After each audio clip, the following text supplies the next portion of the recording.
Hi Bichabari, this is the educator Shubham Pathak and today we are going to do this chapter which is known as What is Democracy, Why Democracy. Start करने से पहले मैं बता देती हूँ मेरा नाम शुभम पाठक है। मैं क्लास 9th और क्लास 10th दोनों को पढ़ाती हूँ। इस चैनल पे मैं सिर्फ क्लास 9th को पढ़ाती हूँ, जहाँ पे हम क्लास 9th की एसएसटी, क्लास 9th की बायोलॉजी, केमिस्ट्री और इनफैक्ट अब इंग्लिश भी पढ़ते हैं। तो चैनल को सब्सक्राइब नहीं किया है तो अभी भी कर सकते हैं।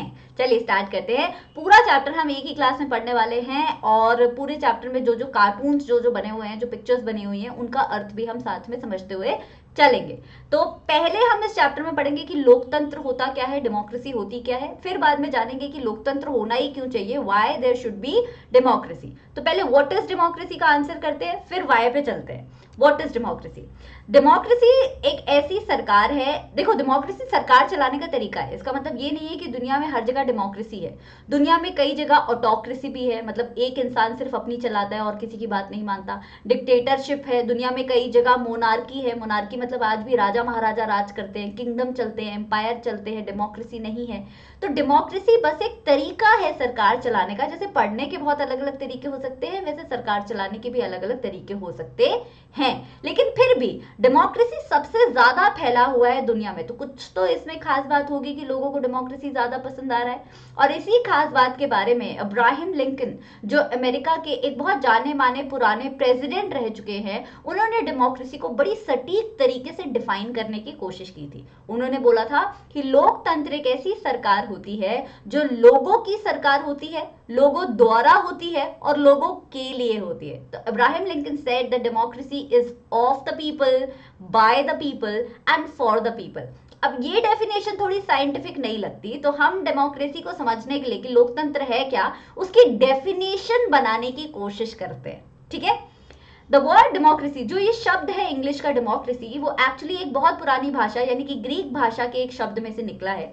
ग्रीक भाषा में एक शब्द हुआ करता है डेमोक्रेशिया, के आएगा बीच में, सी नहीं आएगा। डेमोक्रेशिया भी दो शब्दों के संधि विच्छेद से बना है। एक है डेमोस जिसका मतलब है लोग, पीपल, और एक है क्रेशिया जिसका मतलब है रूल। तो ये ग्रीक शब्द डेमोक्रेशिया का ही मतलब क्या है, रूल बाय द पीपल। तो डेमोक्रेसी क्या हो गया, रूल बाय द पीपल। यहां से डेफिनेशन हमें इतनी मिल गई, the democracy is a form of government in which rulers, जो भी हम पे राज करेगा वो हम सिलेक्ट करेंगे। So democracy is a form of government in which the rulers are elected by the people. लेकिन अब ये डेफिनेशन काफी नहीं है। क्यों काफी नहीं है वो जानते हैं। म्यांमार में आर्मी रूल है, the rulers are not elected by the people, people had no role in choosing the government. तो म्यांमार में आर्मी रूल करती है, लोग अपने इलेक्टेड रूलर्स को चूज नहीं कर पाते। सऊदी अरेबिया पे मोनार्की है, मतलब कि राजा का राजपाट है। रॉयल फैमिली में जो पैदा हो गया वो राजा बन गया और उसका राज चलने लग गया, तो हम अपने लीडर्स खुद वहां चूज नहीं कर पाते। चिली में क्या है, ऑगस्टो पिनोशेट नाम का एक डिक्टेटर है जो लोगों को अपने इलेक्टेड रूलर्स को चूज नहीं करने देता। तो दुनिया में हर जगह डेमोक्रेसी नहीं है, लेकिन बहुत सारी जगह, मेजॉरिटी ऑफ द कंट्रीज में डेमोक्रेसी है। और हमने जो डेमोक्रेसी की डेफिनेशन पढ़ी, the democracy is a form of government in which the people elect the rulers, वो काफी नहीं है। अगर मैं बोल दूं भाई एप्पल इज अ फ्रूट, तो आप बोलोगे फ्रूट तो ऑरेंज भी है, फ्रूट तो ग्रेप्स भी है, फ्रूट तो वाटरमेलन भी है, फ्रूट तो टमाटर भी है। तो और Apple is a fruit is not an enough definition, मुझे थोड़े से और फीचर्स बताने पड़ेंगे। Apple is a fruit which is red in colour, Apple is a fruit which has seeds inside, तब जाके थोड़ा कुछ समझ आएगा ना कि किस चीज की बात हो रही है। सिमिलरली डेमोक्रेसी की सिंपल सी डेफिनेशन हमारे लिए काफी नहीं है। तो अब हम कुछ कहानियां पढ़ने वाले हैं आगे, जिन कहानियों के बलबूते, जैसे मॉरल ऑफ द स्टोरी हम बचपन में पढ़ा करते थे ना, वैसे आज जो हम असली कहानियां पढ़ने वाले हैं दुनिया की कई सारे ऐसे देशों की जो डेमोक्रेसी का ढोंग करते आए हैं, उनकी कहानियों से हम समझेंगे कि डेमोक्रेसी में कौन कौन से फीचर्स होने चाहिए, और फिर बाद में एक बढ़िया सी डेफिनेशन हम बनाएंगे डेमोक्रेसी की उन सारे फीचर्स के साथ। So if we consider this definition, we would end up calling almost every government that holds an election a democracy. A careful distinction between democracy and other form of government are must. To understand this, we need to understand all the features of democratic government. चलिए start करते हैं features of democracy वाला topic अपने पड़ोसी देश यानी कि पाकिस्तान से। ठीक है। The simple definition of democracy, that a democracy is a form of government in which the rulers are elected by the people, raises various questions. अब ये जो सिंपल सी हमने डेफिनेशन पढ़ी कि ऐसी सरकार जहाँ पे लोग अपने रूलर्स खुद इलेक्ट करते हैं, इससे हमारे दिमाग में काफी सवाल आते हैं कि रूलर होते कौन है, ये किस तरीके के इलेक्शन होते हैं डेमोक्रेसी में, ये कौन से लोग होते हैं जो एक्चुअली रूलर्स को इलेक्ट करते हैं, क्या बच्चों को भी वोटिंग का अधिकार होता है, किस तरीके से रूलर्स इलेक्ट होते हैं, किस तरीके से सरकार फॉर्म होती है, ये सारे सवालों के तो हमें उत्तर ही नहीं मिले ना इस डेफिनेशन से। तो अब हम कहानियों के साथ पढ़ेंगे। पहला कहानी, जैसा कि मैंने बोला, पड़ोसी देश पाकिस्तान का। पाकिस्तान में 1999 में क्या हुआ था कि वहां के जो मिलिट्री के लीडर थे, यानी कि जनरल परवेज मुशर्रफ थे, उन्होंने एक मिलिट्री कू लॉन्च कर दिया अक्टूबर 1999 में। कू का मतलब होता है सरकार गिराने के लिए जब मिलिट्री चल पड़ती है ना, तो उसे मिलिट्री कू बोला जाता है। तो जनरल परवेज मुशर्रफ के रिप्रेजेंटेशन में, के नेतृत्व में पाकिस्तान की मिलिट्री चली गई पाकिस्तान की डेमोक्रेटिक सरकार को गिराने, और गिरा भी दिया। जनरल परवेज मुशर्रफ ने डेमोक्रेसी में जो इलेक्टेड सरकार थी उसको गिरा दिया और खुद को पाकिस्तान का कर्ता धर्ता यानी कि चीफ एग्जीक्यूटिव घोषित कर दिया। कुछ सालों के बाद, कुछ सालों के भी नहीं, कुछ टाइम के बाद उन्होंने चीफ एग्जीक्यूटिव की पदवी बदल के खुद को पाकिस्तान का प्रेसिडेंट घोषित कर दिया। अब 1999 के 2 साल बाद, 2 साल 3 साल बाद, यानी कि 2002 आते आते उन्होंने एक रेफरेंडम हेल्ड कर दिया। रेफरेंडम मतलब एक लॉ ही बना दिया कि अब अगले 5 साल तक वही पाकिस्तान के प्रेसिडेंट रहेंगे और उन्हें गद्दी से कोई हटा नहीं सकता। क्या मनमानी है ना भाई, डेमोक्रेसी में तो लोग खुद से इलेक्ट करते हैं अपना रूलर, यहाँ तो प्रेसिडेंट खुद ही बन बैठे हैं जनरल परवेज मुशर्रफ, और ये भी बोल रहे हैं कि 5 साल तक कहीं जाऊंगा नहीं। Pakistani media, Pakistani human right activist, Pakistan के डेमोक्रेसी से रिलेटेड जितने भी एक्टिविस्ट थे, एक्टिविस्ट मतलब जो काम करते हैं डेमोक्रेसी को बचाने के लिए, या मीडिया में जो लोग काम करते हैं, उन्होंने आवाज उठाने की कोशिश की। उन्होंने बोला कि क्या मैल प्रैक्टिसेस यानी कि बुरी हरकतें चल रही है पाकिस्तान में, फ्रॉड हो रहा है पाकिस्तान में, लेकिन किसी ने उनकी एक नहीं सुनी, बल्कि लोगों को चुप और करा दिया गया पिटाई विटाई लगवा के। अगस्त 2002 आते आते एक LFO यानी कि लीगल, लीगल मतलब लॉ से रिलेटेड, फ्रेमवर्क मतलब एक पूरा सिस्टम, ऑर्डर मतलब कि देश के लिए एक ऑर्डर, एक डायरेक्टिव देना। तो जनरल परवेज मुशर्रफ ने अगस्त 2002 में लीगल तरीके से एक देश के लिए ऑर्डर लागू कर दिया और पाकिस्तान के संविधान को भी बदल दिया। तो आप देख रहे होगे डेमोक्रेसी जेब में रख के चल रहे थे परवेज मुशर्रफ जी, पहले तो प्रेसिडेंट बन गए, अब कॉन्स्टिट्यूशन में ही फेरबदल करने लग गए। अब इस लीगल फ्रेमवर्क ऑर्डर के साथ परवेज मुशर्रफ ने कहा कि जो प्रेसिडेंट हैं वो चाहे स्टेट असेंबलीज हो, प्रोविंशियल मतलब कि स्टेट असेंबलीज, या फिर नेशनल असेंबलीज हो, यानी कि या तो स्टेट गवर्नमेंट और इनफैक्ट सेंट्रल गवर्नमेंट, दोनों ही गवर्नमेंट को जब चाहे प्रेसिडेंट डिसमिस कर सकते हैं। तो नो मैटर लोग किसे चूज करेंगे लीडर, एज अ लीडर, अगर परवेज मुशर्रफ को वो नहीं भाए तो वो उन्हें क्या कर देंगे, डिसमिस कर देंगे, चाहे वो स्टेट मिनिस्टर हो चाहे वो नेशनल लेवल मिनिस्टर हो, right. The work of the civilian cabinet is supervised by the National Security Council, which is dominated by the military officers. Parvez Musharraf ने बड़ी चालाकी करके तीसरा पैतरा आजमाया। उन्होंने बोला ये जो सिविलियन कैबिनेट है, सिविलियन कैबिनेट मतलब जो स्टेट गवर्नमेंट है और जो नेशनल गवर्नमेंट है, इन गवर्नमेंट के ऊपर भी एक बॉडी है जिसका नाम है नेशनल सिक्योरिटी काउंसिल। ताजी ताजी बनाई गई थी। नेशनल सिक्योरिटी काउंसिल का नाम से आपको लगेगा कि देश की सुरक्षा करना काम है। इसमें थे कौन, परवेज मुशर्रफ के सारे दोस्त वगैरह थे, जो उनके आर्मी के दोस्त थे, वही उन्होंने मिलिट्री ऑफिसर बना के नेशनल सिक्योरिटी काउंसिल में भर्ती करा दिया। उन्होंने बोला कि ये नेशनल सिक्योरिटी काउंसिल डिसाइड करेगी कि भाई स्टेट गवर्नमेंट अच्छी है तो इसे रख लो वरना डिसमिस कर दो, या नेशनल गवर्नमेंट अच्छी है तो रख लो वरना डिसमिस कर दो।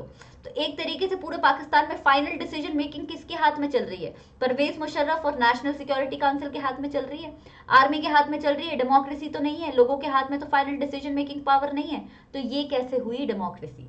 तो final power was rested in Parvez Musharraf and military officers hand, and इसीलिए हम पाकिस्तान को जनरल परवेज मुशर्रफ के जब अंडर था पाकिस्तान, तब उस पाकिस्तान को हम डेमोक्रेटिक नहीं बोल सकते, क्योंकि डेमोक्रेटिक सरकार में फाइनल डिसीजन मेकिंग पावर होती है लोगों के हाथ में, ना तो आर्मी के हाथ में, ना तो एक इंसान के हाथ में, ना तो सिर्फ प्रेसिडेंट के हाथ में, बल्कि लोगों के हाथ में।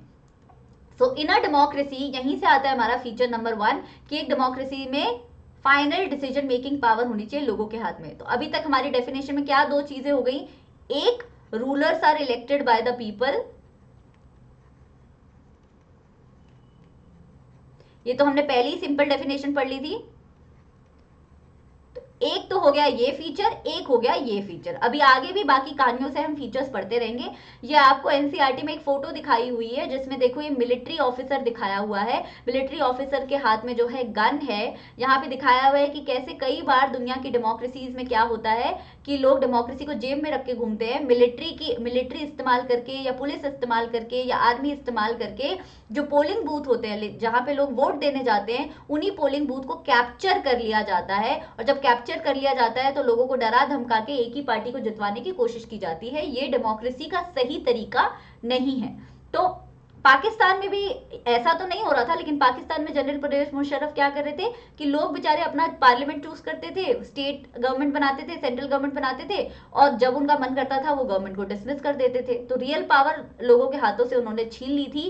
पीपल्स रूल जो हमने फीचर नंबर 1 में पढ़ा था कि rulers should be elected by the people, उसका कोई मतलब नहीं रह गया था पाकिस्तान में, क्योंकि जनता अगर अपने लीडर सिलेक्ट कर भी लेती तो मुशर्रफ जी चेंज कर देते। ठीक है, अब आगे चलते हैं और चाइना का केस पढ़ते हैं। यहां से हमें मिलेगा दूसरा फीचर। चाइना में क्या होता था, चाइना देखो डेमोक्रेसी का ढोंग करता था। चाइना में फ्री और फेयर इलेक्टोरल कंपटीशन नहीं होता था।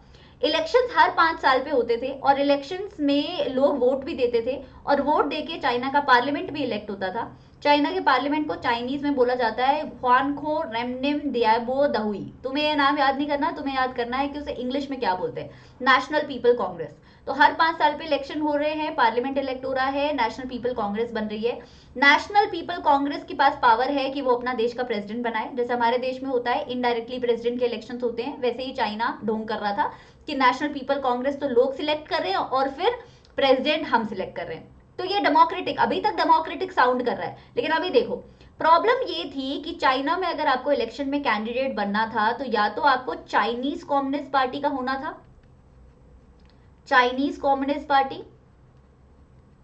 एक बहुत बड़ी सी पार्टी थी, अभी भी यही राज करती है, या फिर उसके जो बाकी दोस्त पार्टीज थी, 8 इसकी दोस्त पार्टीज थी, या तो आप इन दोस्त पार्टीज में से कैंडिडेट बनो या तो आप चाइनीज कम्युनिस्ट पार्टी में से कैंडिडेट बनो। तो एक तरीके से 3000 से ऊपर मेंबर चाइना में इलेक्ट हो रहे हैं, लेकिन वो सारे मेंबर्स किस पार्टी को बिलोंग कर रहे हैं, या तो चाइनीज कम्युनिस्ट पार्टी को बिलोंग कर रहे हैं या उसकी दोस्त वाली पार्टी को बिलोंग कर रहे हैं। तो वन पार्टी सिस्टम चल रहा है ना, डेमोक्रेसी में लोगों को रियल चॉइस तो यहाँ पे मिल नहीं रही। इलेक्शन हो भी रहा है तो सारे के सारे कैंडिडेट एक ही तरीके के आ रहे हैं, लोगों के पास लोगों की चॉइस का कोई मतलब ही नहीं है। तो एक तरीके से कम्युनिस्ट पार्टी ही चाइना की डेमोक्रेसी को बांधे हुए थी, और इसीलिए हम चाइना को ट्रू डेमोक्रेसी नहीं बोल सकते।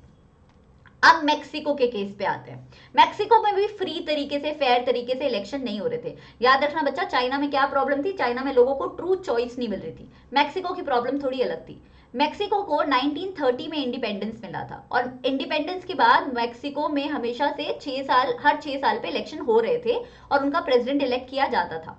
कंट्री ने कभी भी मिलिट्री का रूल नहीं देखा, कभी कोई डिक्टेटर नहीं आया, कभी कोई आर्मी का रूल नहीं आया, बढ़िया डेमोक्रेसी चलती थी, देखने में लगता था कि देश प्रॉपर तरीके से डेमोक्रेटिक है। लेकिन 2000 तक ऐसा नोटिस हुआ कि मेक्सिको में और कोई पार्टी जीती नहीं, सिर्फ एक ही पार्टी जीतती रहती थी जिसका नाम था पीआरआई पार्टी। बच्चा पीआरआई पार्टी का नाम जो है वो मेक्सिको की भाषा में है, तो वो नाम आपको याद नहीं करना है, फुल फॉर्म आपको याद नहीं करनी है, आप इसका उल्टा कर दो, आईआरपी। इसका इंग्लिश ट्रांसलेशन है इंस्टीट्यूशनल रेवोल्यूशनरी पार्टी। ठीक है, तो 1930 से लेके 2070 सालों तक सिर्फ पीआरआई पार्टी जीतती थी, जिसमें कि हर 6 साल पे इलेक्शंस होते थे। ऑपोजिशन पार्टीज भी इलेक्शन में खड़ी होती थी, लेकिन वो बेचारी कभी जीत नहीं पाती थी। तो कुछ तो घपला चल रहा था भाई, कि एक ही पार्टी बार बार जीते जा रही है और कोई पार्टी जीत ही नहीं रही है। बाकी पार्टीज हैं, ऑपोजिशन में पार्टीज खड़ी हैं, लेकिन वो कभी जीत ही नहीं पाती हैं। या तो पीआरआई पार्टी सबको इतनी पसंद है, या तो पीआरआई पार्टी कोई घपला कर रही है। अब देखते हैं हो क्या रहा था। पीआरआई एक्चुअली गंदी चीजें, गंदी ट्रिक्स इस्तेमाल करती थी इलेक्शन को जीतने के लिए। गवर्नमेंट एम्प्लॉयज को बोला करती थी कि पीआरआई की पार्टी मीटिंग तुम्हें अटेंड करनी ही करनी है, तो गवर्नमेंट ऑफिसर्स को कन्विंस किया करती थी कि तुम्हें तो पीआरआई पार्टी के लिए ही वोट करना है। गवर्नमेंट के जो टीचर्स हुआ करते थे उन्हें बोलती थी कि पेरेंट टीचर मीटिंग में बच्चों के पेरेंट्स को कन्विंस करो कि पीआरआई पार्टी बेस्ट है, पीआरआई पार्टी को ही वोट देना चाहिए। तो आप क्या कर रहे हो, लोगों को फ्री चॉइस नहीं लेने दे रहे हो ना, आप लोगों को इन्फ्लुएंस कर रहे हो, लोगों को आप एक तरीके से ब्राइब करने की कोशिश कर रहे हो। भाई आपके बच्चों के स्कूल के अगर टीचर बोलेंगे तो शायद आप फिर भी पीआरआई पार्टी को वोट दे दो, आपको पसंद हो चाहे ना पसंद हो। तो इस तरीके की टैक्टिक्स इस्तेमाल किया करती थी मीडिया में भी पीआरआई पार्टी के बारे में कुछ भी गलत नहीं आता था, मीडिया को भी कंट्रोल कर रखा था, मीडिया को भी फ्रीडम नहीं दिया हुआ था। अच्छा बोलेगी मीडिया पीआरआई पार्टी के बारे में तो छपेगा, नहीं अच्छा बोलेगी तो नहीं छपेगा। और वहीं ऑपोजिशन पार्टीज के बारे में हमेशा क्रिटिसिज्म ही छपता था मीडिया में, मीडिया भी ऑपोजिशन पार्टीज को गलत सलत बोलती रहती थी। समटाइम्स कभी कभी क्या होता था कि लास्ट मिनट पे जहां पोलिंग बूथ होता था ना, जहां पे वोट देने वाले लोग आने वाले थे, देखो वोटर तो हर तरीके के होंगे, पीआरआई पार्टी के सपोर्टर्स भी वहीं वोट देने आएंगे, बाकी पार्टीज के सपोर्टर भी वहीं वोट देने आएंगे, लेकिन पीआरआई पार्टी रूलिंग पार्टी थी, पीआरआई पार्टी के पास पावर थी, तो वो क्या करती थी कि लास्ट मिनट पे पोलिंग बूथ को चेंज कर दिया करती थी। जब पोलिंग बूथ चेंज हो जाता था तो बाकी पार्टी के जो फॉलोअर्स थे उन्हें पता ही नहीं होता था कि नया पोलिंग बूथ कहाँ लगा है, वो बेचारे वोट नहीं दे पाते थे, और पीआरआई पार्टी के जो फॉलोअर्स होते थे, जो वोटर्स होते थे, उन्हें पता होता था नया पोलिंग बूथ कहाँ है, तो वो वोट डाल देते थे। तो ऑब्वियसली वोट किसके ज्यादा डलेंगे, पीआरआई पार्टी के डलेंगे। तो इस तरीके की गंदी टैक्टिक्स लगा के मेक्सिको में पीआरआई पार्टी 70 साल से राज कर रही थी। तो हमने दोनों ही केस देखे, हमने चाइना का केस भी देखा, हमने मेक्सिको का केस भी देखा। चाइना में लोगों के पास चॉइस ही नहीं थी, क्योंकि आपको कैंडिडेट होने के लिए इलेक्शन में या तो चाइनीज कम्युनिस्ट पार्टी से होना पड़ता था या उसकी दोस्त पार्टी से होना पड़ता था, तो लोगों के पास कोई चॉइस नहीं थी, एक तरीके से वन पार्टी सिस्टम चल रहा था। मेक्सिको में क्या था कि लोगों के पास चॉइस तो थी, ऑपोजिशन पार्टीज तो थी, लेकिन बैड ट्रिक्स का इस्तेमाल करके, डर्टी ट्रिक्स का इस्तेमाल करके ऑपोजिशन के जीतने के चांसेस को बहुत ज्यादा कम किया जाता था, और रूलिंग पार्टी कभी ना हारे ऐसा मेंटेन किया जाता था। तो दोनों ही केसेस में, चाइना और मेक्सिको के केसेस में अनफेयर इलेक्शंस हो रहे थे, फेयर तरीके से, इक्वल तरीके से, बढ़िया तरीके से इलेक्शंस नहीं हो रहे थे, डेमोक्रेटिक तरीके से इलेक्शन नहीं हो रहे थे, अनफेयर तरीके से इलेक्शन हो रहे थे। यहां से आता है, इन दो कहानियों से आता है हमारा डेमोक्रेसी का फीचर नंबर 2, कि एक डेमोक्रेसी में इलेक्शन होना सिर्फ उसकी डेमोक्रेसी का प्रतीक नहीं है, इलेक्शन अच्छे तरीके से, फ्री तरीके से, फेयर तरीके से, बिना करप्शन के, बिना डर्टी ट्रिक्स के, प्रॉपर चॉइस देके वोटर्स को, अगर अच्छे तरीके से इलेक्शंस हो रहे हैं और पीरियोडिकली इलेक्शंस हो रहे हैं, बार बार इलेक्शंस हो रहे हैं, तभी उसे आप क्या बोलोगे, डेमोक्रेटिक देश बोलोगे। तो holding elections of any kind is not sufficient, elections में लोगों को रियल चॉइस मिलना चाहिए, और लोगों के पास ये चॉइस हमेशा रहना चाहिए, और एग्जिस्टिंग रूलर्स को लोग गद्दी से हटा पाए, ये भी उन्हें चॉइस देना चाहिए। मेक्सिको में चॉइस नहीं था ना, लोगों को पीआरआई पार्टी जितनी मर्जी बुरी लगे, वो हटा ही नहीं पा रहे थे उसे, उसकी सरकार को ही नहीं हटा पा रहे थे, सरकार इतनी चालू थी।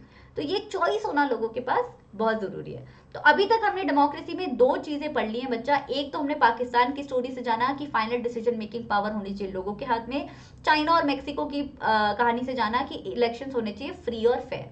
अब हम तीसरे फीचर की तरफ चल रहे हैं, जहां हम ये बताना चाह रहे हैं कि इलेक्शंस में या डेमोक्रेसी में पॉलिटिकल इक्वालिटी होना बहुत जरूरी है। चलो एक और कहानी पढ़ते हैं, नहीं 2-3 कहानियां इसमें। 1 person 1 vote 1 value. Saudi Arabia में पता है 2015 तक औरतों को वोटिंग का अधिकार ही नहीं था। एस्टोनिया नाम का एक देश है जहां पे रशियन माइनॉरिटी, यानी कि ऐसे लोग जो पहले रशिया के हुआ करते थे, अब वो एस्टोनिया के हैं। उनके पहले एंसेस्टर्स रशिया के हुआ करते थे, लेकिन अब वो एस्टोनिया में रहते हैं, तो अभी भी अल्प संख्या में है, मतलब कम संख्या में रहते हैं एस्टोनिया में। तो उन लोगों को सिटीजनशिप मिलने में बहुत मुश्किल होती थी, और राइट टू वोट मिलने में बहुत डिफिकल्टी होती थी। बाकी एस्टोनिया के जो नेटिव लोग थे, जो अपने लोग थे, उनको सिटीजनशिप और राइट टू वोट मिलने में बहुत आसानी से मिल जाता था। फिर तीसरा देश है फीजी। फीजी में क्या होता था कि फीजी में कुछ लोग इंडिया से गए हुए हैं। बच्चा, जब ब्रिटिश गवर्नमेंट हम पे राज करती थी ना, तो कई सारे लोग इंडिया से गए थे Fiji as a bonded labour, और फिर फीजी के होके रह गए। तो ऐसे लोगों को इंडियन फीजियन बोला जाता है, क्योंकि हमारे एंसेस्टर्स इंडिया के हैं लेकिन अब हम फीजी में रहते हैं, ठीक है। तो इंडियन फीजियन के वोट की वैल्यू कम होती है एज कंपेयर टू नेटिव या फिर इंडिजिनस फीजी के लोग। तो जिन लोगों के एंसेस्टर फीजी से हैं, उनके वोट की वैल्यू वहां पे ज्यादा होती थी, और इंडियन लोगों के वोट की वैल्यू वहां पे कम होती थी। तो ये सऊदी अरेबिया, एस्टोनिया और फीजी में, तीनों में हम देख रहे हैं कि पॉलिटिकल इक्वालिटी नहीं है। सऊदी अरेबिया में तो एक पर्टिकुलर जेंडर को आप वोटिंग का अधिकार नहीं दे रहे हो। एस्टोनिया में क्या हो रहा है कि आप आधे लोगों को सिटीजनशिप इजी बना रहे हो, आधे लोगों के लिए सिटीजनशिप डिफिकल्ट बना रहे हो। और फीजी में क्या हो रहा है कि आधे लोगों की वोट की अलग वैल्यू है, आधे लोगों की वोट की अलग वैल्यू। तो यहां से हमें समझ आता है कि इक्वल राइट्स जब तक लोगों को नहीं मिलेंगे, जब तक पॉलिटिकल इक्वालिटी नहीं मिलेगी, तब तक हम उसे डेमोक्रेटिक इलेक्शंस नहीं कह सकते हैं। इस डायग्राम में, इस फोटो में भी आपको यही दिख रहा है कि एक डिक्टेटर अंदर बैठा हुआ है।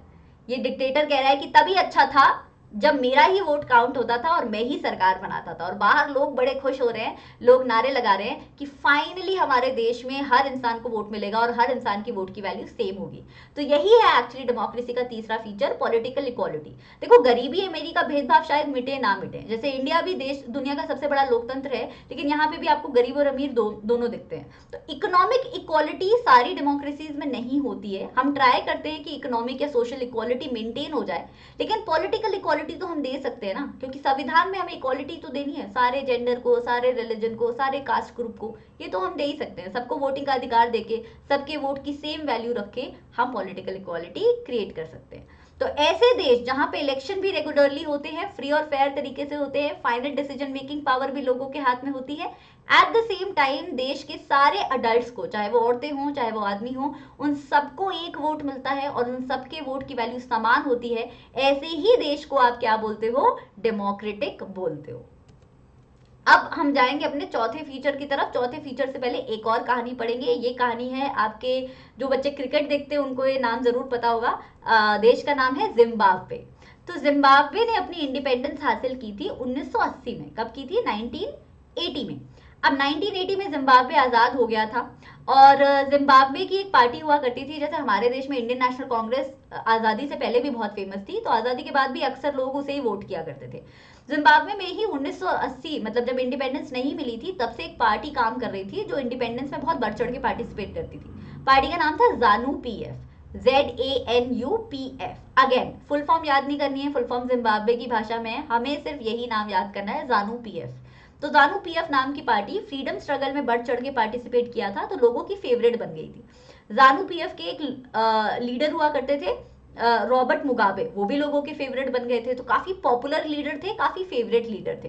तो जब देश आजाद हुआ, जिम्बाब्वे आजाद हुआ, तो आजादी के बाद तुरंत किसे प्रेसिडेंट बना दिया गया? मुगाबे साहब को प्रेसिडेंट बना दिया गया, क्योंकि जानू पीएफ ने ही इलेक्शंस को जीत लिया। अब मुगाबे बन गए प्रेसिडेंट। मुगाबे फेवरेट थे, सबके पॉपुलर थे, लोगों को पसंद थे। लेकिन धीरे धीरे करके रॉबर्ट मुगाबे ने अनफेयर प्रैक्टिसेस का इस्तेमाल करना शुरू किया। Over the years his government change the constitution. धीरे धीरे करके उन्होंने आगे आने वाले सालों में संविधान को अपना उल्लू सीधा करने के लिए बदला। कई बार बदला, एक बार भी नहीं, कई बार बदला। और जब भी वो संविधान में कोई बदलाव करते थे तो अपनी पावर को और बढ़ा लेते थे, ऑपोजिशन पार्टीज की पावर को और कम कर देते थे। इनफैक्ट ऑपोजिशन पार्टी के मेंबर्स को वो हरास भी करते थे, तंग भी करते थे, उनकी मीटिंग्स में तोड़ा फोड़ी भी मचाते थे, डिसरप्शन करते थे। पब्लिक प्रोटेस्ट को, देश में अगर कोई उनकी पार्टी के खिलाफ आवाज उठाता था तो उसे इलीगल बोल देते थे, बोलते थे कि ये तो देश के खिलाफ साजिश है, ये तो तुम इंटरनल टेररिज्म कर रहे हो। भाई, प्रोटेस्ट करना, पीसफुल प्रोटेस्ट करना डेमोक्रेसी की ताकत होती है, इसे कभी बंद नहीं होना चाहिए, राइट। एक ऐसा लॉ बना दिया था रॉबर्ट मुगाबे की सरकार ने, जिससे आप प्रेसिडेंट को क्रिटिसाइज ही नहीं कर सकते। भाई, प्रेसिडेंट या प्राइम मिनिस्टर या चीफ मिनिस्टर कौन होते हैं? हमारी तरफ से हमारे देश को चलाने के लिए लोग होते हैं ना। अगर अच्छा काम कर रहे हैं तो हम सराहेंगे, अच्छा काम नहीं कर रहे हैं तो हम क्रिटिसाइज भी तो करेंगे। लेकिन नहीं, यहाँ तो जिम्बाब्वे में एक लॉ बना दिया कि प्रेसिडेंट को आप क्रिटिसाइज ही नहीं कर सकते। टेलीविजन और रेडियो पे गवर्नमेंट जो है, गवर्नमेंट कंट्रोल किया करती थी मीडिया को, और रूलिंग पार्टी जो चाहती थी वही दिखाती थी। बाकी मीडिया फ्री तरीके से अपनी न्यूज नहीं दिखाती थी। और ऐसे भी लोग थे जो इंडिपेंडेंट तरीके से जर्नलिज्म करना चाहते थे, न्यूज़पेपर में कुछ छापना चाहते थे, तो उन लोगों को जानू पीएफ या रॉबर्ट मुगाबे की जो सरकार है वो बहुत तंग किया करती थी, पिटाई विटाई लगाया करती थी। तो आप देख रहे, फुल फ्लेजेड अपने देश को क्या कर रखा है? कंट्रोल कर रखा है। कई बार कोर्ट ने कोशिश की गवर्नमेंट की पावर कम करने की, रॉबर्ट मुगाबे की पावर कम करने की, लेकिन उन्होंने एक नहीं सुनी। इनफैक्ट कई सारे जजेस को प्रेशराइज करके या जॉब से निकलवा देते थे वो, जब मन में आता था। फाइनली पूरे देश के एफर्ट की वजह से 2017 में प्रेसिडेंट को उसके ऑफिस से निकाला गया, रॉबर्ट मुगाबे को निकाला गया। लेकिन आप देख रहे हो 1980 से 2017 तक, इतने सारे सालों तक, somewhere around 37 years, Robert Mugabe ने अनफेयर प्रैक्टिसेस के साथ रूल किया। तो जिम्बाब्वे की कहानी से हमें क्या समझ आया? हमें समझ आया कि लोगों का फेवरेट होना काफी नहीं है, पॉपुलर होना काफी नहीं है। पॉपुलर लीडर जिसे सब चाहते हैं, जिसका सब उच्चारण करते हैं, जिसको सब फॉलो करते हैं, सब जिसकी भक्ति करते हैं, वो लीडर्स भी अक्सर गलत हो सकते हैं। तो डेमोक्रेसी में आंखें अपनी खुली रखनी चाहिए, कान अपने खुले रखने चाहिए। मुंह बंद रखो या ना रखो वो आपकी चॉइस है, लेकिन आंखें और कान हमेशा खुली रखनी चाहिए। लीडर्स के काम के बेसिस पे लीडर्स को जज करना चाहिए। अगर वो काम अच्छे तरीके से, फेयर तरीके से कर रहे हैं तो वो अच्छे हैं, अनफेयर तरीके से कर रहे हैं तो वो गलत हैं, राइट। सो पॉपुलर लीडर्स भी गलत हो सकते हैं, ये हमें जिम्बाब्वे की कहानी से पता चलता है। तो इस कहानी से एक और चीज जो बड़ी अच्छी लाइन लिखी हुई है एनसीईआरटी में, वो ये भी पता चलता है कि डेमोक्रेसी सिर्फ इलेक्शन से पहले नहीं होनी चाहिए, डेमोक्रेसी इलेक्शन के बाद भी होनी चाहिए। तो जब तक जीत रहे हो तब तक डेमोक्रेटिक होना सिर्फ जरूरी नहीं है, उसके बाद भी तो डेमोक्रेसी दिखाओ, जो जिम्बाब्वे में रॉबर्ट मुगाबे ने नहीं दिखाई, डर्टी ट्रिक्स का इस्तेमाल किया। तो हमने इतनी सारी कहानियां पढ़ी, यहाँ हमें समझ आ गया कि डेमोक्रेसी में क्या क्या फीचर्स होने चाहिए। There should be sufficient room for normal political activity, including political opposition in the period before election. Should respect some basic right of the citizen. चलो एक एक करके पढ़ते हैं। अब हमें एक बात समझ आया कि पॉलिटिकल एक्टिविटी नॉर्मल होनी चाहिए। जस्ट बिकॉज कि आप रूलिंग पार्टी हो, जस्ट बिकॉज कि आप पावर में पार्टी हो, डजंट मीन कि आप बाकी पार्टीज को तंग करोगे, बाकी पार्टीज के जीतने के चांसेस कम करोगे, इलेक्शन से पहले वाले पीरियड में उन्हें आप मौका ही नहीं दोगे अपनी बात जनता के आगे रखने का, ये गलत है। तो ये आइडियल डेमोक्रेसी में ऐसा नहीं होना चाहिए। दूसरा पॉइंट, जो स्टेट है, जो देश है, जो सरकार है, उसे सिटीजन्स के राइट्स की, बेसिक राइट्स की रिस्पेक्ट करनी पड़ेगी। तो एक सच्ची डेमोक्रेसी में लोगों के पास अधिकार होता है कि वो चूज कर पाए अपने लीडर्स को। जब आप उनसे वो चॉइस छीन ले रहे हो तो आप उनके बेसिक राइट्स की, बेसिक अधिकारों की डिसरिस्पेक्ट कर रहे हो। Third point, they should be free to think, to have opinions, to express these in public, to form association, to protest and take other political action. जैसे जिम्बाब्वे में हो रहा था, प्रोटेस्ट करने को इलीगल कर दिया गया था, ऐसा आइडियल डेमोक्रेसी में नहीं होता। पहली बात तो बच्चा ये, दुनिया में कोई आइडियल डेमोक्रेसी नहीं है, 100 आउट ऑफ 100 कोई लोकतंत्र नहीं है, सब थोड़ा बहुत तो करप्टेड है ही। बट एनीवे, ऑन पेपर अगर हम बात करें आइडियल डेमोक्रेसी की, तो वहां पे सबको सोचने का अधिकार होना चाहिए, सबको अपना ओपिनियन व्यक्त करने का अधिकार होना चाहिए। सरकार को भला बोलना है तो भला बोलो, बुरा बोलना है तो बुरा बोलो, कोई आपको मार पिटाई करके ना बताए कि आपको सरकार के बारे में क्या बोलना है। प्रोटेस्ट करना है, प्रोटेस्ट करो, पीसफुल तरीके से प्रोटेस्ट करना इलीगल नहीं होता आइडियल डेमोक्रेसी में। चौथा पॉइंट, लॉ के आगे सब लोग इक्वल होने चाहिए। ऐसा नहीं है कि भाई अगर आपके आपके कंट्री के कोर्ट्स बोल रहे हैं कि रूलिंग पार्टी गलत है तो आपने कोर्ट्स को ही चुप करा दिया, जजेस को ही नौकरी से निकाल दिया, नहीं, वो सही नहीं है। लॉ के आगे सब लोग इक्वल होने चाहिए। आप प्रेसिडेंट हो, प्राइम मिनिस्टर हो, चीफ मिनिस्टर हो या नॉर्मल सिटीजन हो, मतलब नहीं बनना चाहिए। इंडिपेंडेंट जुडिशरी, जुडिशरी का काम होना चाहिए लोगों की अधिकारों की रक्षा करना, और जुडिशरी इंडिपेंडेंट होनी चाहिए, जुडिशरी पे किसी का प्रभाव नहीं होना चाहिए। जैसे जिम्बाब्वे में हो रहा था, रॉबर्ट मुगाबे प्रभाव डालते थे जुडिशरी पे, ऐसा नहीं होना चाहिए। जुडिशरी अपना काम करे, पावरफुल हो, इंडिपेंडेंट हो, अपना अलग काम करे, लोगों के अधिकारों की रक्षा करते करते उसे जिसको मर्जी डांट डपट लगाने का मन करे वो लगा सके। जुडिशरी पे कोई बढ़ चढ़ के अपना राज ना करे, ये सब आइडियल डेमोक्रेसी में होता है। Democratic government can not do what ever it likes. हमें ऐसा लगता है कि डेमोक्रेसी में अगर सरकार जीत गई है तो क्योंकि लोगों ने उसे जिताया है तो वो जो मन में आएगी करेगी, नहीं। डेमोक्रेसी में सरकार जो मन में आए नहीं कर सकती। इनफैक्ट सरकार को ये समझना कि वो क्या कर सकती है और क्या नहीं कर सकती है बहुत जरूरी है। डेमोक्रेसी में बेसिक रूल्स फॉलो होते हैं, रेगुलेशंस फॉलो होते हैं, डिसिप्लिन में काम होता है, और किसकी बात चलती है, कॉन्स्टिट्यूशन की बात चलती है। ये है हमारा फीचर नंबर 4। डेमोक्रेटिक गवर्नमेंट हमेशा कॉन्स्टिट्यूशन के दायरे में काम करती है। अगर कॉन्स्टिट्यूशन को जेब में लग के कोई सरकार काम कर रही है तो वो डेमोक्रेटिक नहीं है, आपके देश की डेमोक्रेसी खत्म होने की कगार पे है। तो सिटीजन्स के अधिकार और कॉन्स्टिट्यूशन के दायरे ध्यान में रख के हर डेमोक्रेसी की सरकार को काम करना चाहिए। इनफैक्ट डेमोक्रेसी में माइनॉरिटी यानी कि ऐसे कास्ट ग्रुप, ऐसे रिलीजन या ऐसे जेंडर जो कम संख्या में है उसकी ज्यादा रिस्पेक्ट हो रही है तो बिल्कुल गलत नहीं है। तो माइनॉरिटीज को थोड़े से एक्स्ट्रा राइट्स कभी कभी दिए जाते हैं, just because they are less in number, उन पे खतरा बना रहता है, इसलिए उन्हें एक्स्ट्रा राइट देने पड़ते हैं। और ये हर दुनिया की अच्छी डेमोक्रेसी में होता है, हमारी कोई अनोखी नहीं है। Every major decision has to go through a series of consultation. एक इंसान अपनी मनमानी ना करे, डिक्टेटर बन के ना बैठे, सलाह मशवरा हो, कंसल्टेशन हो, डिस्कशन हो, जैसे हमारे यहाँ पार्लियामेंट में, संसद में होता है, उसके बाद कोई डिसीजन लिया जाए। ये भी डेमोक्रेटिक गवर्नमेंट का एक फीचर होता है। जो भी ऑफिस में लोग बैठे हैं यानी कि जो लीडर रूल कर रहे हैं इस वक्त, उनके ऊपर कुछ रिस्पॉन्सिबिलिटीज हैं, उनके भी कुछ अधिकार हैं, लेकिन इसके साथ साथ उन्हें संविधान के दायरे में रह के काम करना चाहिए। Each of these is accountable not only to the people but also to their independent officials. तो जो भी लोग रूल कर रहे हैं, चाहे वो प्राइम मिनिस्टर है, चाहे प्रेसिडेंट है, चीफ मिनिस्टर है, चाहे एमपी एमएलए जो भी हैं, जितने भी लीडर्स रूल कर रहे हैं, उनका अपने देश के प्रति कुछ कुछ रिस्पॉन्सिबिलिटी है, उनका आपस में भी कुछ रिस्पॉन्सिबिलिटी है, तो वो अकाउंटेबल होने चाहिए। अकाउंटेबल मतलब रिस्पॉन्सिबल होने चाहिए। कुछ गलत काम किया है तो जनता उन्हें डांट लगा पाए, और कुछ सही काम किया है तो जनता उन्हें अप्रिशिएट कर पाए। ठीक है, ये सब होता है डेमोक्रेसी में।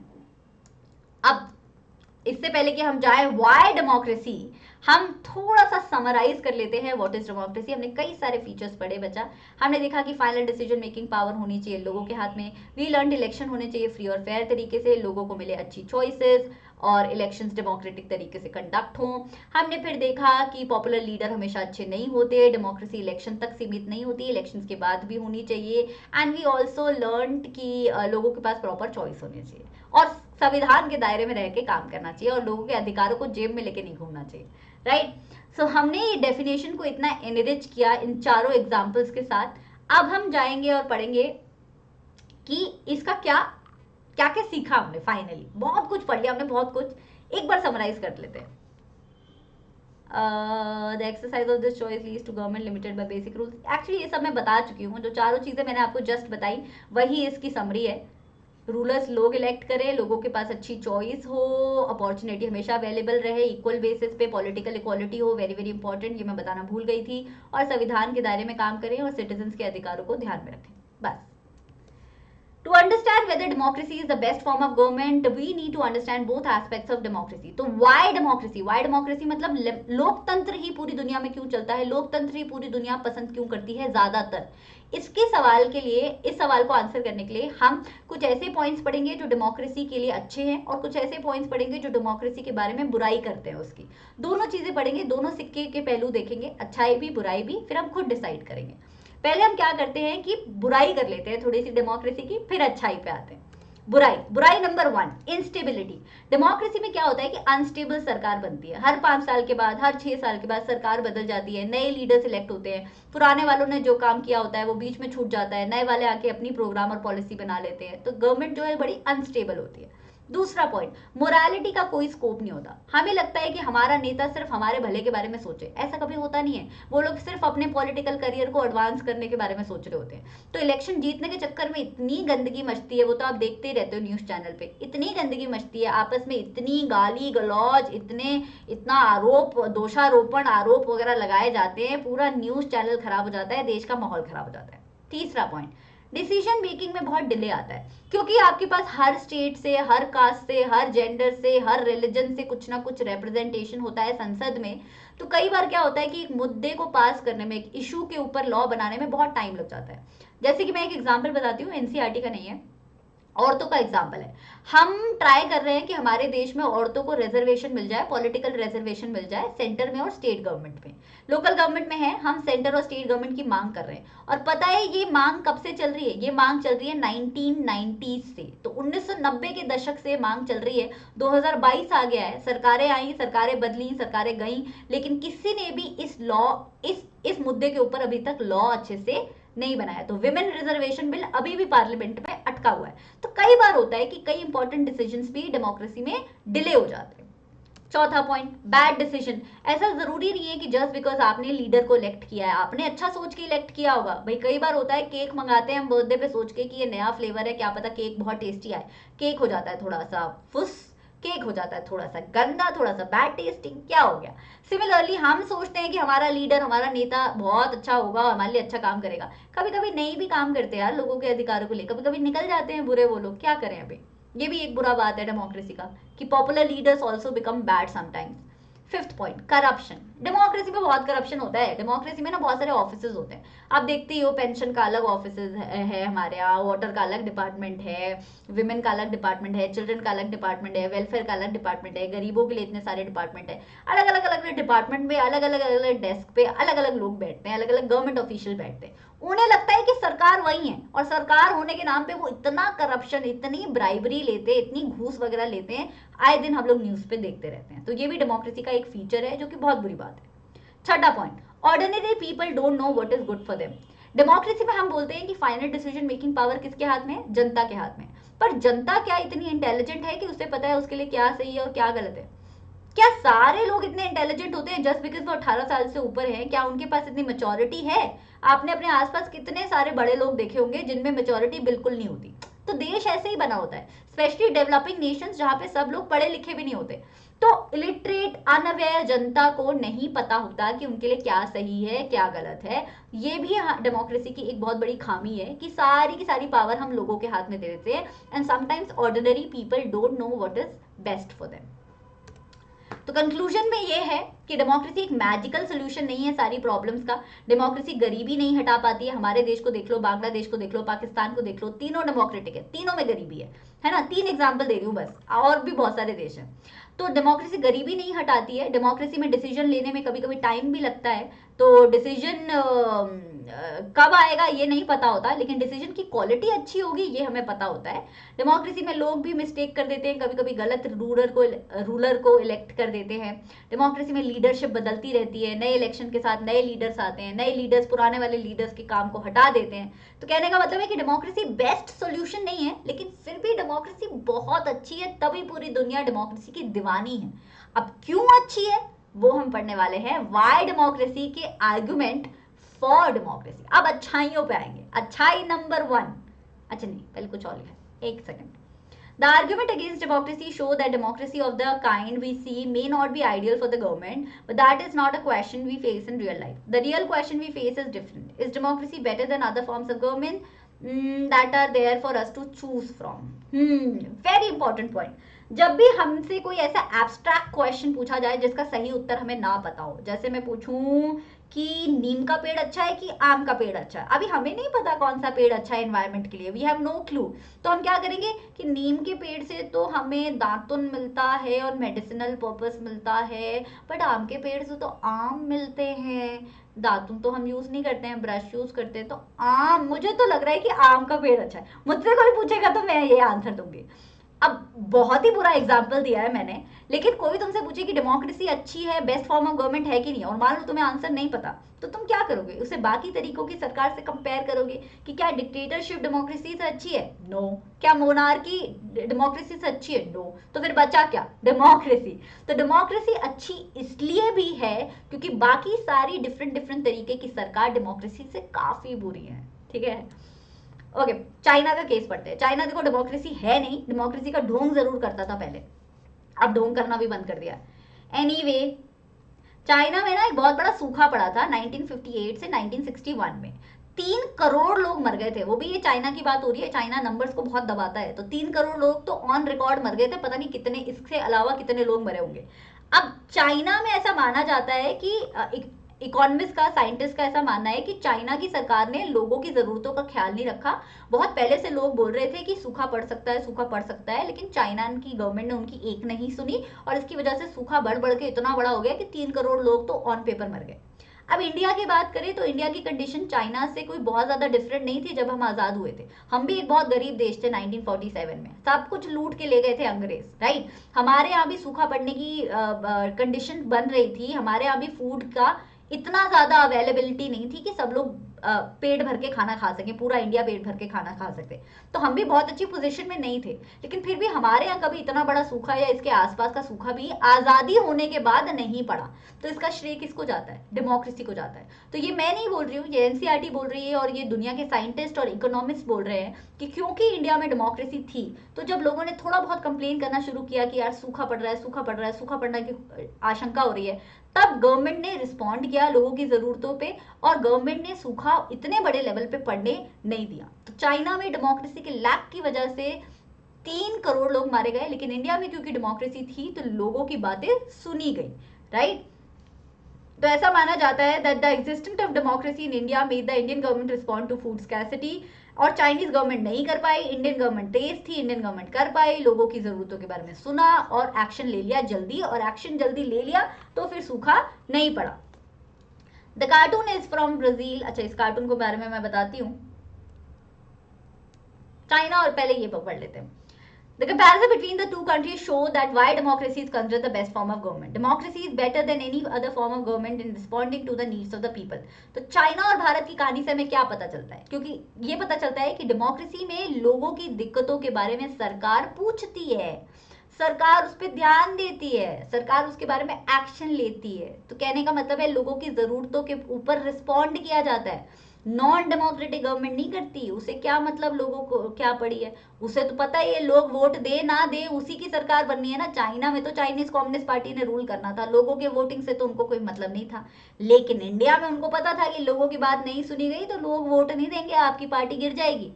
तो उसी के लिए ही सही, लेकिन डेमोक्रेटिक गवर्नमेंट लोगों की जरूरतों का ख्याल रखती है। If the rulers don't want to, they don't have to act according to the wishes of people. A democracy requires that rulers have to attend to the needs of people. तो democracy में ज़रूरी हो जाता है कि आप लोगों की ज़रूरतों का ख्याल रखें. नॉन डेमोक्रेटिक है, आपको इलेक्शन से मतलब नहीं पड़ता, वोटिंग से मतलब नहीं पड़ता, तो आपका मन करेगा तो लोगों की बात सुनोगे, नहीं मन करेगा तो लोगों की बात नहीं सुनोगे. जैसा कि चाइना के केस में हुआ, बात नहीं सुनी, सूखा पड़ गया, 3 करोड़ लोग मर गए.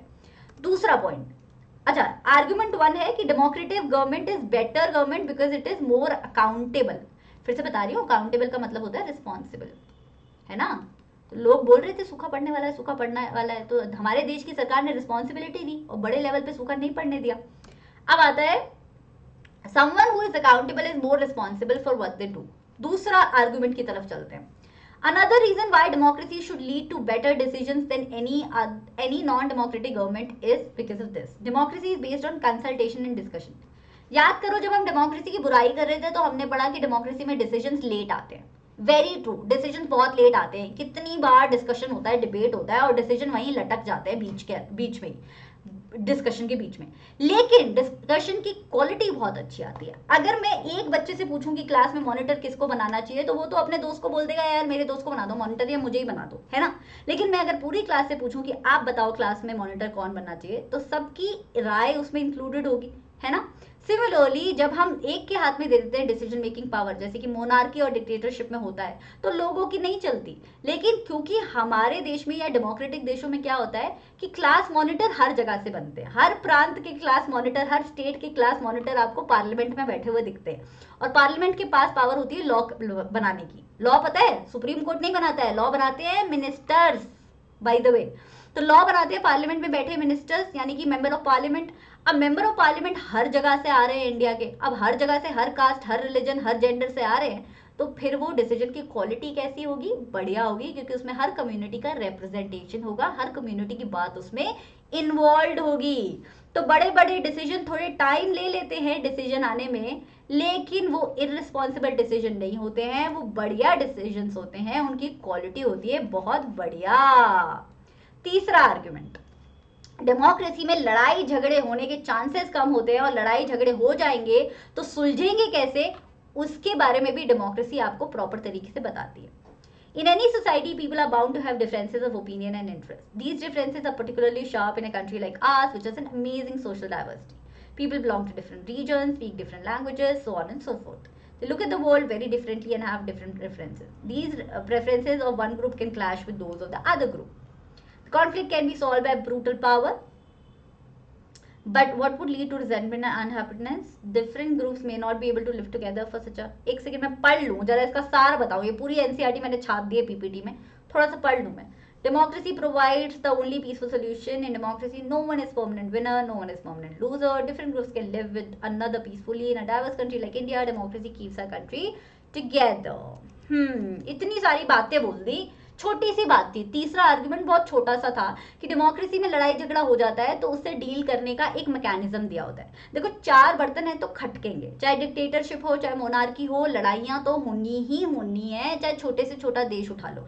गोवा में भी लड़ाई होती है, जो हमारा सबसे छोटा स्टेट है, तो लड़ाई तो हर जगह होती है. सिंगापुर में भी कभी कभी क्लैशेस हो जाते हैं भाई, जो इतना छोटा सा है, एक जगह से दूसरी जगह जाने में मतलब एक एंड से दूसरे एंड आप 2 घंटे में पहुंच जाते हो. सिंगापुर इतना छोटा है, गोवा से भी छोटा है. तो लड़ाई झगड़े तो हर जगह होते हैं. हमारे कंट्री में थोड़े ज्यादा होते हैं क्योंकि डाइवर्सिटी बहुत ज्यादा है, बहुत अलग अलग भाषाएं हैं, बहुत अलग अलग कास्ट है, बहुत अलग अलग रिलीजन है, भांति भांति तरीके के लोग हैं, भांति भांति तरीके की लड़ाइयां होती हैं. लेकिन पॉइंट ये है कि डेमोक्रेसी में कोई परमानेंट लूजर या परमानेंट विनर नहीं होता.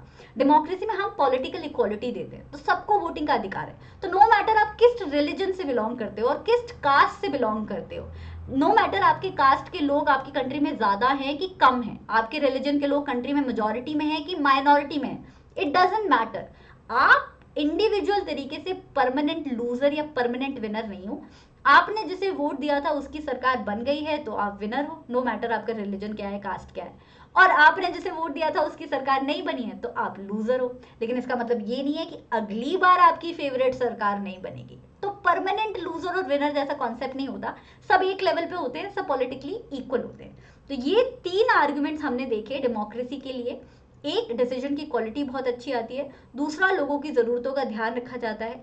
तीसरा, अगर कॉन्फ्लिक्ट हो भी जाते हैं तो कॉन्फ्लिक्ट सुलझाने का एक मैकेनिज्म होता है डेमोक्रेसी के अंदर. Even if democracy does not bring about better decision and accountable government, it is better than other forms of the government.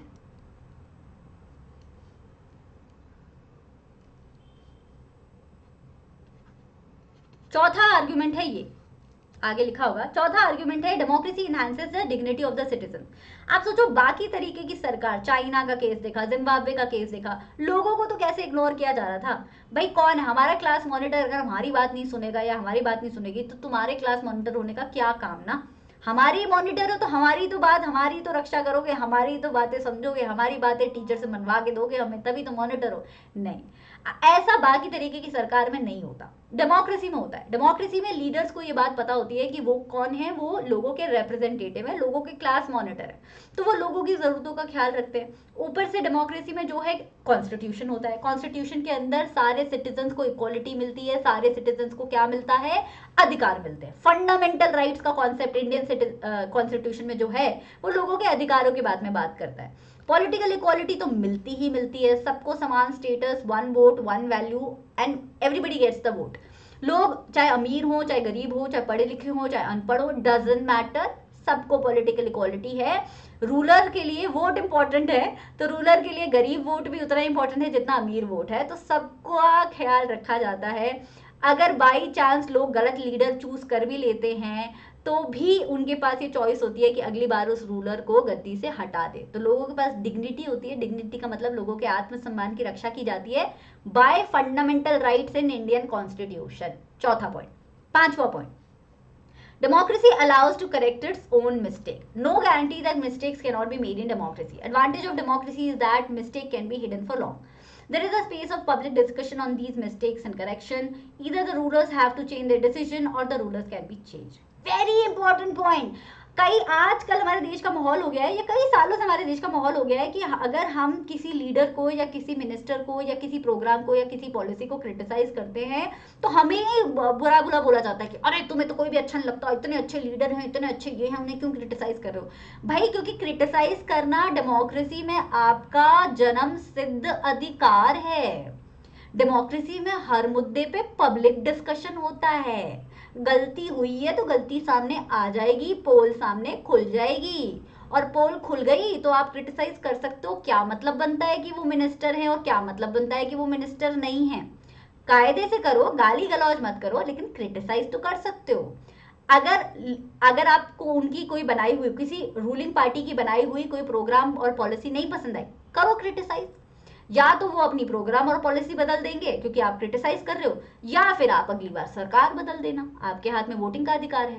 तो ये नॉन डेमोक्रेटिक गवर्नमेंट में ऐसा नहीं होता, वहां कोई नहीं सुनता कि लोगों को क्या चाहिए। लोग कह रहे हैं प्रोग्राम और पॉलिसी अच्छी नहीं है, लोग कह रहे हैं औरतों को वोटिंग का अधिकार क्यों नहीं है, वहां कोई नहीं सुनता है ना। फ्रेंच रेवोल्यूशन में देखा था ना, मैक्सिमिलियन रोबेस्पियर थोड़ी सुनता था औरतें क्या बोल रही हैं क्या नहीं बोल रही हैं, तो वो थोड़ी डेमोक्रेसी थी। लेकिन डेमोक्रेसी में लोगों की बात सुनी जाती है। तो कंक्लूजन भी ये है कि डेमोक्रेसी सारी प्रॉब्लम्स का मैजिकल सोल्यूशन अगेन नहीं है, लेकिन डेमोक्रेसीज में डिसीजन की क्वालिटी अच्छी आती है, लोगों की ज़रूरतों का ख्याल रखा जाता है, there is room to correct your own mistakes. Democracy में लोगों को डिग्निटी होती है, एंड डेमोक्रेसी में जो सरकार है लोगों का ध्यान रखती है। तो it is definitely not the magical solution, but बाकी सरकारों से कंपेयर करोगे तो it is a better form of government, और you can say the best form of government as compare to other. क्या पता अगले 10 सालों में, 20 सालों में या 100 सालों में कोई और तरीके की सरकार आ जाए जो डेमोक्रेसी से भी बेटर हो। अभी तो डेमोक्रेसी ही बेस्ट है। ठीक है जी, तो हमने पूरा चैप्टर ऑलमोस्ट खत्म कर लिया है, सिर्फ लास्ट टॉपिक बचा है। हमने देखा कि डेमोक्रेसी के क्या फीचर्स होते हैं, क्यों डेमोक्रेसी बुरी है और क्यों डेमोक्रेसी अच्छी है। अब चलेंगे ब्रॉडर मीनिंग ऑफ डेमोक्रेसी पे। हमने इस चैप्टर में डेमोक्रेसी को एक बहुत लिमिटेड सेंस में पढ़ा है, बहुत लिमिटेड सेंस में। हमने डेमोक्रेसी को सिर्फ पॉलिटिकल सेंस में पढ़ा है। अच्छा, अगर मैं बोलूं सब्जेक्ट या मैं बोलूं पढ़ाई, चलो पढ़ाई, स्टडी, तो स्कूल में स्टडी का मतलब होता है कि होमवर्क किया है कि नहीं किया, क्लास वर्क किया है कि नहीं किया, चैप्टर पढ़ा है कि नहीं, सिलेबस खत्म किया है कि नहीं। लेकिन अगर मैं स्कूल के दायरे से बाहर जाके बोलूँ स्टडी, तो स्टडी तो कुछ भी हो सकती है। अगर मैं मोबाइल में सोशल मीडिया ऐप्स पे कुछ पढ़ रही हूँ वो भी स्टडी है। अगर मैं शैम्पू के बॉटल के पीछे के इंग्रेडिएंट्स पढ़ रही हूँ वो भी स्टडी है। अगर मैं मैगी को बनाने की रेसिपी पढ़ रही हूँ वो भी स्टडी है ना। तो स्टडी का तो ब्रॉडर मतलब है। हम जब स्कूल में स्टडी की बात करते हैं तो उसका मतलब क्या हो जाता है, लिमिटेड हो जाता है। सिमिलर सिमिलरली डेमोक्रेसी एक इंग्लिश शब्द है। इस इंग्लिश शब्द का बहुत बड़ा मतलब है। इस चैप्टर में हमने उसे सिर्फ पॉलिटिकल एस्पेक्ट में पढ़ा है, उसके कुछ पॉलिटिकल फीचर्स पढ़े हैं, लेकिन इसका मतलब नहीं है कि डेमोक्रेसी का अर्थ सिर्फ इतना ही है। डेमोक्रेसी का अर्थ तो बहुत बड़ा है। डेमोक्रेसी तो आप कहीं पे भी अप्लाई कर सकते हो। अभी हम जाएंगे इस पे, अभी हम देखेंगे कि डेमोक्रेसी कहाँ कहाँ अप्लाई हो सकती है। आपको पता चलेगा कि आपके घर पे डेमोक्रेसी है कि नहीं, आपके रिलेशनशिप में डेमोक्रेसी है कि नहीं। लेकिन उससे पहले समझ लेते हैं एक छोटा सा टॉपिक जो एनसीईआरटी ने बेफालतू में बीच में डाल दिया है, the kind of democracies in the world. तो बेसिकली दुनिया में जितने डेमोक्रेटिक देश हैं उसमें मेजॉरिटी दो तरीके की डेमोक्रेसी देखने को मिलती है, और इसमें भी सबसे ज्यादा रिप्रेजेंटेटिव वाली दिखती है। एक होती है डायरेक्ट डेमोक्रेसी, एक होती है रिप्रेजेंटेटिव डेमोक्रेसी। मैं आपको एग्जांपल देके समझाती हूँ। मान लो क्लास में है 50 बच्चे। अब मैम ने बोला कि अब तुम सब मिलके डिसाइड कर लो कि तुम्हें गेम्स पीरियड चाहिए एक्स्ट्रा पीरियड में, कि तुम्हें ड्राइंग पीरियड चाहिए। सब बच्चे आपस में डिसाइड करने लग गए। 50 बच्चे, भाई डिसीजन ही नहीं आ रहा। 2 घंटे हो गए, 3 घंटे हो गए, लड़ाइयाँ हो गई, वहाँ पे लड़ाइयाँ हो गई, पैचअप्स हो गए, है ना, कट्टी हो गए बच्चा एक दूसरे से, लेकिन डिसीजन नहीं आ रहा। This is called direct democracy, जहाँ पे सारे सिटीजन्स डायरेक्टली डिसीजन लेने की कोशिश करते हैं, उसे डायरेक्ट डेमोक्रेसी बोला जाता है। अब दुनिया में डायरेक्ट डेमोक्रेसी होना पॉसिबल नहीं है। क्यों? क्योंकि दुनिया बहुत बड़ी होती है। भारत में डायरेक्ट डेमोक्रेसी कर सकते हो? भारत में पता है जनता कितनी, कहाँ बैठेगी इतनी जनता, कहाँ लेगी डिसीजन? और कोई काम नहीं है क्या अपने को? अपन doctor, lawyer, YouTuber, fashion blogger कौन बनेगा? हम अगर क्या डेमोक्रेसी के डिसीजन ही लेते रहेंगे? तो दुनिया में डायरेक्ट डेमोक्रेसी कहाँ देखने को मिलती है? दुनिया में देखने को मिलती है रिप्रेजेंटेटिव डेमोक्रेसी। अब इसका एग्जांपल देती हूँ। मान लो क्लास में है 2000 बच्चे। अब 2000 बच्चे तो चूज नहीं कर सकते कि कौन बनेगा क्लास मॉनिटर, लेकिन मैंने क्या किया कि 2000 बच्चों को वोटिंग का अधिकार दिया और बोला कि तुम अपनी कमिटी सेट कर लो। तुम एक कमिटी सेट कर लो, जो तुम्हारी कमिटी हर साल हर महीने तुम एक अपनी नई कमिटी बनाओगी और तुम्हारी कमिटी डिसाइड करेगी कि लीडर कौन बनेगा, मॉनिटर कौन बनेगा। तो भाई तुम्हें कमिटी का काम अच्छा नहीं लगा तो अगले महीने कमिटी हटा देना, दूसरी कमिटी बना देना। लेकिन अब काम इजी हो गया ना। 2000 बच्चों को बैठ के डिस्कशन नहीं करना पड़ रहा है। 2000 बच्चे अपनी पढ़ाई पे ध्यान दे रहे हैं। वो जो कमिटी है बस वो हर महीने एक मॉनिटर बना दे रही है। मॉनिटर पसंद आया तो कमिटी को अगले महीने चलने दो, मॉनिटर पसंद नहीं आया तो कमिटी को बदल दो, नया मॉनिटर बन जाएगा, है ना। इसको बोलते हो रिप्रेजेंटेटिव डेमोक्रेसी, जहां पे सिटीजन चूज करते हैं अपने लीडर्स, जो सिटीजन्स के बिहाफ पे, सिटीजन्स के लिए, सिटीजन्स के बिहाफ पे डिसीजंस लेते हैं, उसे बोलते हैं रिप्रेजेंटेटिव डेमोक्रेसी। जैसे कि इंडिया, जैसे कि यूएसए, जैसे कि यूके, जैसे कि फ्रांस, ऑलमोस्ट सारे कंट्रीज में रिप्रेजेंटेटिव डेमोक्रेसी है। तो इन ऑल कंट्रीज सारे लोग रूल नहीं कर सकते हैं, मेजॉरिटी लोग लोगों के बिहाफ पे रूल कर सकते हैं।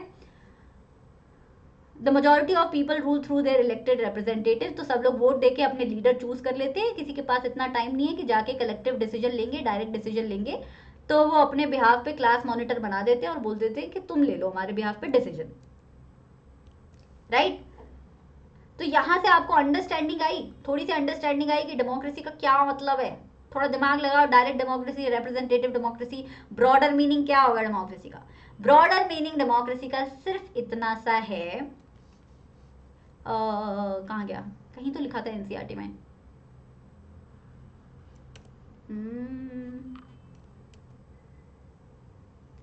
हाँ, कंसल्टेशन,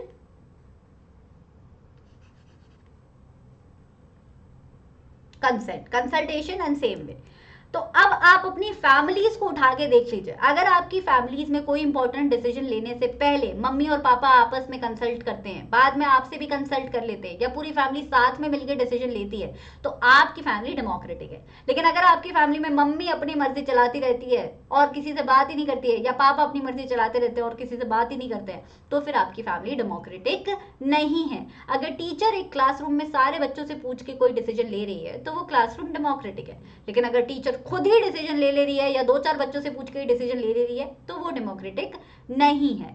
तो डेमोक्रेसी एक शब्द है जिसका मतलब बहुत ब्रॉड है।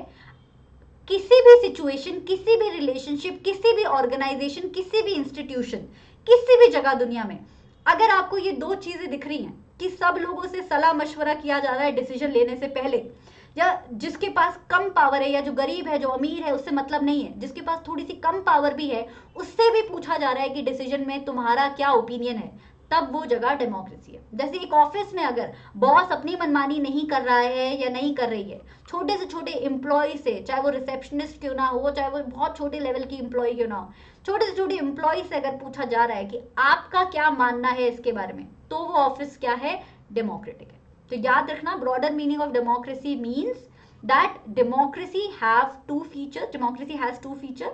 वन, सबको कंसल्ट किया जाए डिसीजन मेकिंग में। दूसरा, जो थोड़े कम पावरफुल है उनकी भी बात सुनी जाए डिसीजन मेकिंग में। अगर ये दोनों फीचर्स अप्लाई होते हैं किसी भी सिचुएशन में, तो वो सिचुएशन अपने आप क्या हो जाती है, डेमोक्रेटिक हो जाती है। तो कहने का मतलब है, डेमोक्रेसी एज अ कॉन्सेप्ट आप लाइफ के किसी भी पड़ाव में, किसी भी रिश्ते में लगा सकते हो और आपको क्लैरिटी मिल जाएगी कि आपके साथ क्या हो रहा है, डेमोक्रेटिक तरीके से हो रहा है जो भी हो रहा है, या अनडेमोक्रेटिक तरीके से हो रहा है। ठीक है जी। Sometimes we use the word democracy not to describe any existing government but to set up an ideal standard that all democracies must aim to become. True democracies will come to this country only when no one goes hungry to bed. In a democracy, every citizen must be able to play equal role in decision making. Reasons why we value democracy. It enables us to judge an existing democracy and identify its weaknesses. It helps us to distinguish between a minimal democracy and a good democracy. Democracy can apply to many spheres of life, and that democracy can take up any forms. There can be various ways of making decisions in a democratic manner, but if the community is small, there can be other ways of taking democratic decisions. NCERT थोड़ा सा और लिख दिया है, इसको भी पढ़ लेते हैं। तो कई बार हम क्या होता है कि डेमोक्रेसी को हम खुद लिमिट करते हैं, क्योंकि आपने देखा हमने पूरा चैप्टर पढ़ लिया, अभी इस चैप्टर पे एक किताब भी लिखी जा सकती है, क्योंकि डेमोक्रेसी इतनी बड़ी चीज है, लोकतंत्र इतनी बड़ी चीज है। तो हम कभी कभी खुद ही लिमिट कर देते हैं अपने हिसाब से। आपने चाय वाले पे देखा होगा कि किसी भी नुक्कड़ पे हमारे देश में डिबेट हो रही होती है कि लोकतंत्र ऐसा होना चाहिए, वैसा होना चाहिए। मुझसे भी पूछोगे तो मैं बोलूंगी कि मेरा देश डेमोक्रेटिक तभी होगा सही मायने में जब सब बच्चे स्कूल जा पाएंगे। ठीक है, अगर कोई एक भी बच्चा स्कूल नहीं जा पा रहा है किसी भी कारणवश, तो मैं नहीं मानती मेरा देश डेमोक्रेटिक है सच्ची तरीके से। ये मेरा ओपिनियन हो सकता है, किसी का ओपिनियन हो सकता है कि मेरा देश सही मायने में तभी डेमोक्रेटिक होगा जब कोई भी इंसान जो है भूखा पेट नहीं सोएगा, राइट। तो हम क्या करते हैं, डेमोक्रेसी को अपना अर्थ दे देते हैं, अपना एक आइडियल स्टैंडर्ड दे देते हैं, और उस स्टैंडर्ड के बेसिस पे हम डेमोक्रेसी को फिर जज करने लगते हैं। हम ऐसा क्यों करते हैं, हम क्यों अपनी डेफिनेशन बनाते हैं कि कौन सी सच्ची डेमोक्रेसी और कौन सी झूठी डेमोक्रेसी। हम इसलिए बनाते हैं अपनी खुद की डेफिनेशन, ताकि हमें डेमोक्रेसी की वीकनेस पता लगती रहे। जैसे ही मैं ये सेंटेंस बोल रही हूँ कि मेरे लिए मेरा देश सही मायने में डेमोक्रेटिक तभी होगा जब सारे बच्चे स्कूल जाएंगे, वैसे ही मुझे वीकनेस दिख गई अपने देश की कि सारे बच्चे स्कूल नहीं जाते। जैसे आपने बोला कि आपका देश डेमोक्रेटिक तब होगा जब सब लोग भूखे पेट नहीं सोएंगे, आपको दिख गई दिक्कत ये है कि कुछ लोग भूखे पेट सो रहे हैं।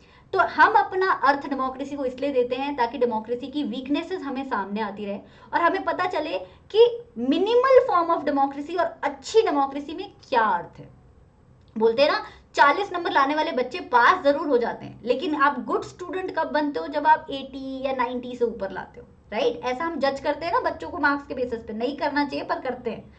तो उसी तरीके से डेमोक्रेसी में ये 2-4 फीचर जो हमने पढ़े ये हो गए, तो हो सकता है कि वो मिनिमम क्राइटेरिया जो था डेमोक्रेसी बनने का, वो क्राइटेरिया पूरा हो गया। लेकिन वो अच्छी डेमोक्रेसी कब बनेगी उसकी बात हमें ज्यादा करनी चाहिए। जैसे हमारे देश को ले लो, हमारा देश सही मायने में ट्रू तरीके से डेमोक्रेटिक है, लेकिन हम बहुत गुड डेमोक्रेटिक हैं, वो तो सब पे डिपेंड करता है। अब मेरे लिए बोलोगे तो अभी मुझे लगता है वर्क इन प्रोग्रेस है, क्योंकि बच्चे सारे स्कूल नहीं जा रहे, है ना। तो हमें मिनिमल डेमोक्रेसी और गुड डेमोक्रेसी के बीच का डिफरेंस पता चलता रहता है।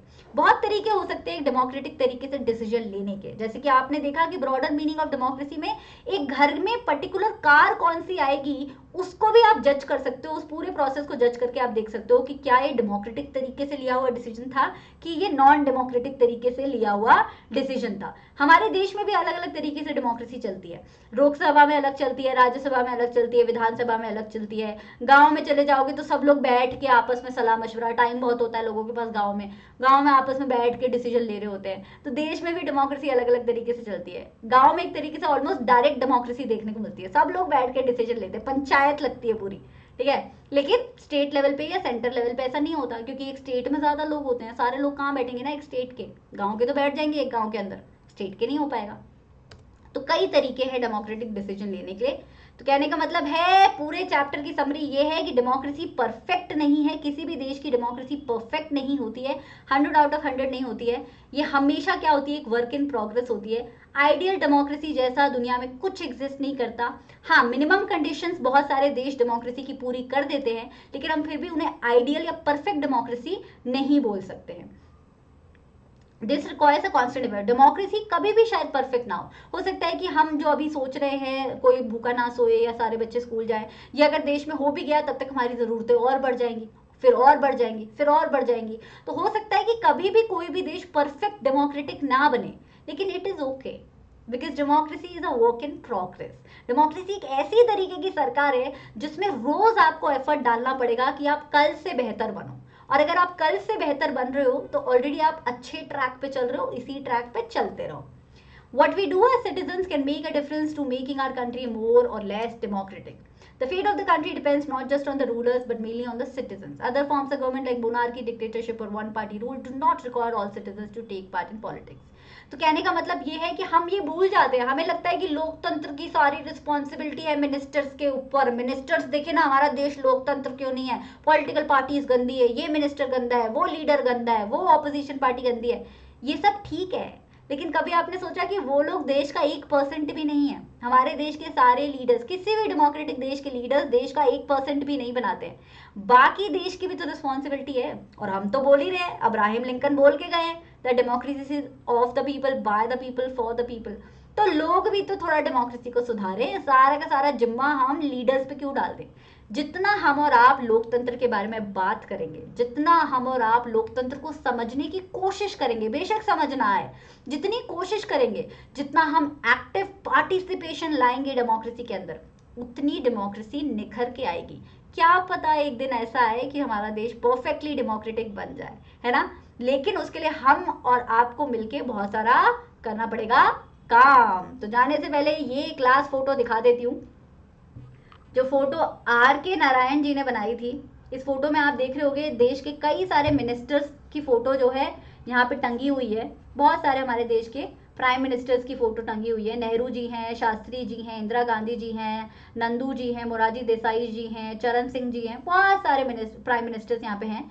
अब कार्टून में आप देख रहे हो कि एक बुढ़े अंकल जो हैं चेयर पे बैठ के टीवी देख रहे हैं, और टीवी में से वो बहुत सारी चीजें देख रहे हैं। कहीं लिखा है नाउ वी आर डिटरमिन्ड, कहीं लिखा है डेमोक्रेसी, सेक्युलरिज्म, इक्वालिटी, कहीं लिखा है इंडस्ट्रियल ग्रोथ करेंगे, इकोनॉमिक प्रोग्रेस करेंगे, और साथ में उनके न्यूज़पेपर भी पढ़ा है जहाँ पे लिखा है 50 साल हो गए हमारी ग्लोरियस डेमोक्रेसी को।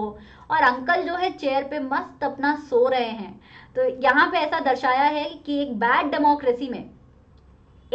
डेमोक्रेसी का साइन होता है।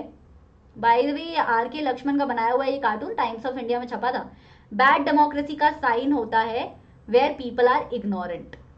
लोग क्या होते हैं, इग्नोरेंट होते हैं, उन्हें मतलब नहीं होता क्या चल रहा है सरकार में। तो नेक्स्ट टाइम आपको कोई ऐसा व्यक्ति मिले जो बोले मुझे नहीं मतलब सरकार में क्या चलता है, मैं तो न्यूज़पेपर पढ़ता ही नहीं, मैं तो देखता ही नहीं टीवी, सारे मिनिस्टर चोर हैं, कोई ऐसा आपके सामने बोले, तो उन्हें बोलना कि देश की डेमोक्रेसी तभी सुधरेगी जब आप थोड़ा ज़्यादा इंटरेस्ट लेंगे और जब आप थोड़ा ज़्यादा एक्टिव पार्टिसिपेशन करेंगे, वरना इसी कार्टून की तरह हो जाएगा पूरा देश चेयर पे बैठा हुआ है, सो रहा है और डेमोक्रेसी चल रही है। ठीक है, so thank you so much. I hope you enjoyed the lecture as much as I did. I'll see you next time with another lecture. Don't forget to subscribe to the channel and don't forget. अच्छा, एक और homework दे रही हूँ मैं आपको, इसका मुझे comment section में आंसर बताना। होमवर्क है, ये बताओ कि सऊदी अरेबिया में कैसी सरकार है। सऊदी अरेबिया में अभी प्रेजेंटली टाइप ऑफ गवर्नमेंट क्या है, मोनार्की है, डिक्टेटरशिप है, डेमोक्रेसी है कि क्या है। ठीक है, ये है आपका homework. I see you next